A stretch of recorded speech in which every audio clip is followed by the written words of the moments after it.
DSS has innocent people in their custody and they allow bandits roam freely on the streets. They allow bandits, they allow all this Boko Haram to roam on the streets. They are still holding Nnamdi Kanu. We have a lot of people who do not have voice. They are still in the custody. They are still in detention. Anytime you hear that there's going to be a protest or people are planning to protest, that is when you begin to hear some intelligence gathering from the DSS. They will be telling you that some people want to make the government of the day, look unserious, that they cannot fold their hands, or they want to disturb the government of the day. When they see people who are spoken, who are, airing their opinion, they will say, oh, you want to cause problem, it's a treasonable this, it's a treasonable that. But when these people want to strike, all these bandits, they want to strike, you will never hear any intelligence gathering. And these bandit people, they operate over and over again. It's not as if, oh, maybe they will operate maybe after like 3 or 4 months, you will not hear anything again from them. No. They will operate today, next month they will operate, the following day they will operate, the following week they will operate.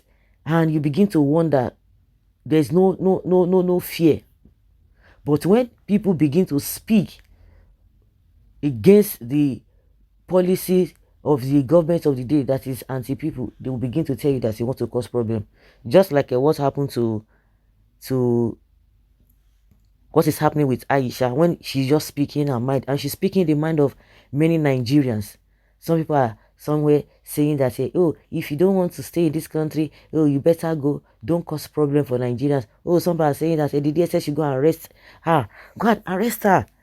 Just because what she's spewing from her mouth, treasonable offense and all of that. Oh, you don't have respect, you don't have this. I don't understand. And the same person they are fighting for, they are defending, had done worse before now. So what are we talking about?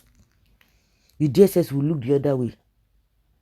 The DSS, the EFCC, when they see Yahoo boys, oh my goodness, soft target for them. Soft target for them.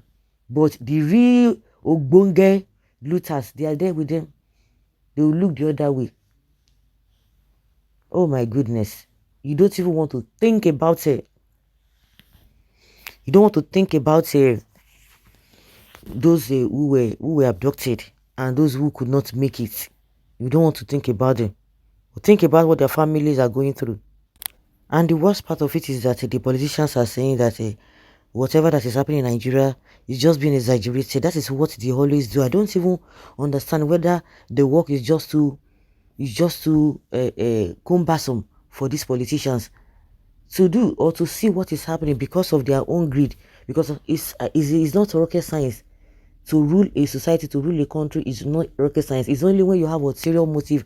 It's only when you know that there are some things that you don't want to do right, you begin to, and that's why it's like it's getting difficult for them. They have to be explaining, do the right thing. Everybody knows the right thing. Everybody knows what is supposed to be done, but they won't do it because they want to cut corners. They want to gain as well. It's unfortunate. Now, those people who were involved in kidnapping other people, of course, they are the bandits. I have not heard that they have gone after them. We have not heard that they've arrested them. No. And before you could see Jack Robinson, another one will still happen. And the DSS will not gather intelligence gathering as at that time to tell people what to happen. But when people begin to, plan to protest, that is when you hear them. Oh, some people want to commit a treasonable felony and all of that. As we speak, the bandits are having their field day. And that is why you see some people, you hear some people that the government, the politicians are behind this whole thing. We had an information about one top northern chieftain who is involved with this so-called, what do they call them? This, sponsoring these bandits. And some people are coming to tell us that, oh, it is not true. We remember this Obadiah Melafia. The man is late now. We know all the things that he said. All the things he said are happening. All the things Nnamdi Kanu said are happening. But the people who are affected, who heard all these things, when they were saying it are not even paying attention to say, oh, these people said this. You know what? They will even come for them and say, go and sit down because of this, because of that, because, all manner of excuses. Like, and I always quote this woman, the victims of yesterday, they were yesterday. The victims of today, they were yesterday survivors. Why the survivors of today, they are victims of tomorrow? You think you are immune? You think you are immune for you not to be taken by this so-called, for this whole thing not to affect you? No, you must be joking.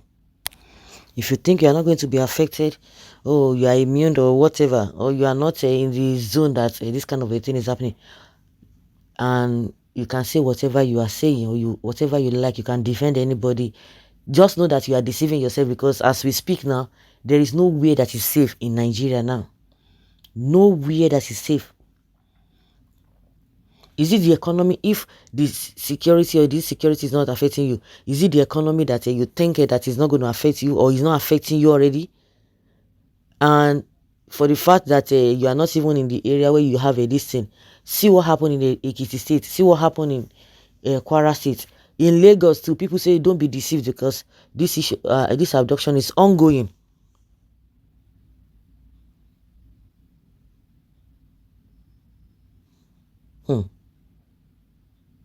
Can you imagine? Can you imagine? People will think that insecurities in the north, now we can see it in the southwest especially. Of course, what has been happening, people from the southeast have been experiencing one form of unrest or the other. One form of the unrest or the other. They used to make man that oh, it is only southwest that has been enjoying relative peace. I think when Buhari was there, relative peace.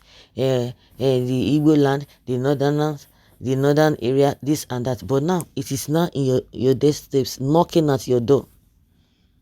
Now everybody has to go into fasting and prayer. Fasting and prayer. Is it everything they are going to be praying? There's some things that God has given us wisdom and brain to do, but unfortunately we don't want to go through that route. We don't want to go through that route. It's unfortunate. It's unfortunate. So if you think that it's not going to be affecting you, you are a joker.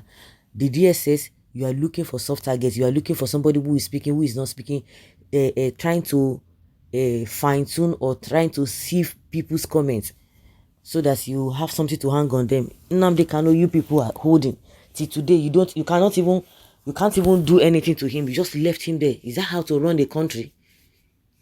I'm asking, is that how to run a country? So guys, let's say your opinion and have your take on this. Thank you.